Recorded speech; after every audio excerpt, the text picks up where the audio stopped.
Hey, what's up, YouTube? This is StarMaxis here.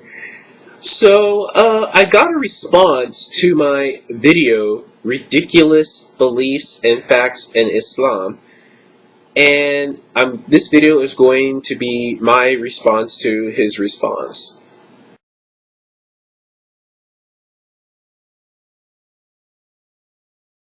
Now he pointed out that the Prophet, it is good luck to use the siwak.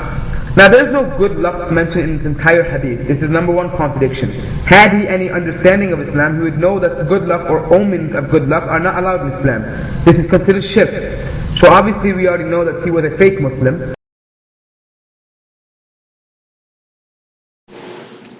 It's funny that you say you don't believe in luck, because it shows that you obviously haven't done much research into your religion.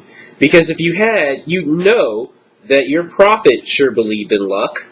In fact, there's a whole chapter in the Muslim hadiths about luck, which I'll link you to. Here's one particular hadith. In book 26, number 5522, clearly states, Abdullah di Umar reported Allah's messenger, may peace be upon him, as saying, if there be bad luck in the house, and the wife, and the house. That's the whole hadith. And it clearly shows that the Prophet did believe in luck. If he did not understand this basic principle, okay? Number two, this entire hadith has to do with fasting, okay? Brushing your teeth while fasting, right? And this book itself was under the category of the book of fasting, Al-Kitab al-Sawm, the book of fasting. But he deliberately neglected that in order to try to prove a point. He deliberately neglected quoting the entire hadith because he has an agenda. It is very clear. Now, he was making a mention of the siwak, and he showed it. And he says, this is what the Prophet ﷺ used. Yes, it is what we use. As a matter of fact, I think he's very ignorant for not knowing that even in Japan they have a toothpaste made of siwak because of the fact that scientists have found that the elements in the siwak are very similar to penicillin, and it actually fights infection in your gums and your teeth. But obviously him doing research, I'm sure that he should have, quote, known this, but I guess not. Maybe his lack of research is why he's so ignorant in certain matters. You stated that cleaning your mouth with siwak is healthy. Do you have any non-Islamic sources for that claim?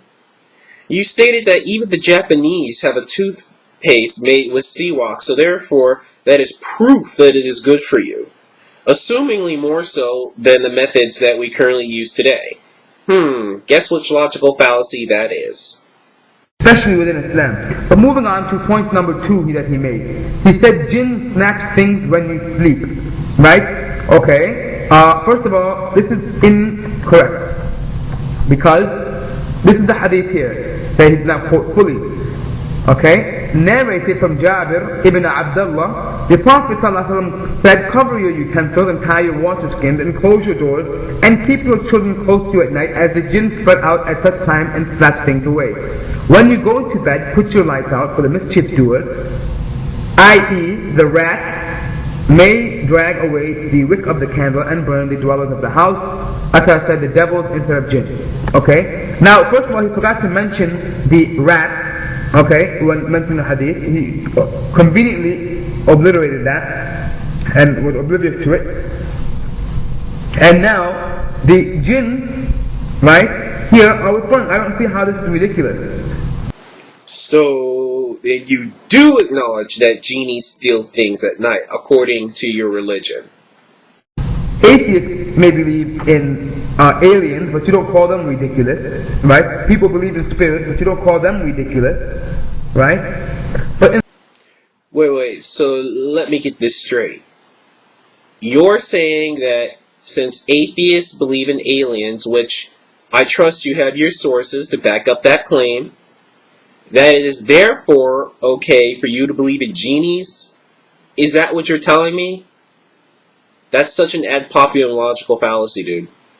Specific, if you look in general, this hadith is mainly specifically talking about tying things down, meaning securing them, covering your vessel, all of these things, utensils, all these things, in order to protect any harm from it.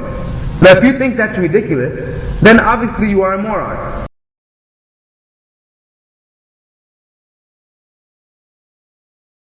Because if you want to leave your food open for flies to eat, or for anyone to step upon, or for animals to eat, or for anything, whether it be jinn or not jinn, then that is your choice, but you are a moron for doing that.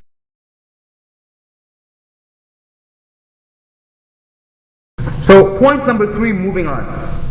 Okay? Because Allah has made the stars as missiles to throw at devils. Now this is the funniest one I found. He quotes the Quran, chapter 67, verse number 5, Surah Al-Mulk. And indeed we have adorned the nearest heaven with lamps, and we have made such lamps as missiles to drive away the shayateen, and have prepared for them a torment of the blazing fire.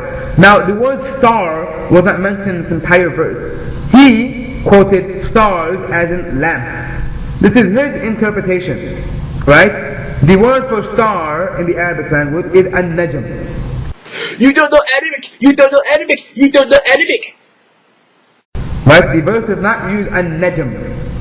It's not this. And he clearly added stars to deceive people. So you're saying that that Quran verse is not referring to stars, right? If not, then what is it referring to? This is the point that he made. Right? And he should have known this by his next point. Because he said in point number 4, meteors are simply angels attacking jinns. Right? So, if it's a meteor, it's not a star. You understand? Because you quoted hadith number 5538 in Sahih Muslim, and you quoted the end of it, and you said, basically, the dwellers of heaven seek information from them until this information reaches the heaven of the world. In this process of transmission, the jinn snatches what he manages to overhear, and he carries it to his friends. And when the angels see the jinn, they attack them with meteors, and if they narrate only which they manage to snatch, that is correct, but they alloy it with lies and make additions to it. Now, oh, and another thing, the aforementioned hadith says that some of the genies escape the meteors. So are you telling me that your omniscient God or his angels, they have poor aim? you have to understand that in one narration you're agreeing that you're claiming it's the stars that are being thrown. Now you are saying it is the meteors. You need to decide what you believe, because obviously you have contradicted your own belief and yourself, because the stars were never used in there. So obviously either you're lying or you're just very ignorant of the Arabic language. You don't know Arabic! You don't know Arabic! You don't know Arabic! Or you're just a moron in general. But then you said jinns are literal beings, which you are correct. They are literal beings. However, what do you mean that we can see them? Nowhere in the evidence of the Quran or the Sunnah, I challenge you to provide that we humans can see the jinn. Well, it's obvious that they could be seen some of the time, because I've just shown you a hadith where the Prophet clearly saw a jinn. You brought the story of Isra wal Miraj.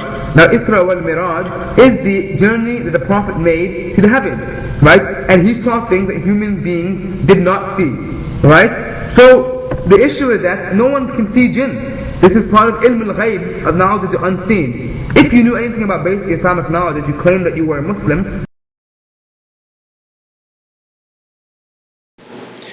I never said that they could be seen by regular humans. And in fact, I can even tell you why they couldn't be seen by regular humans. Because they don't exist.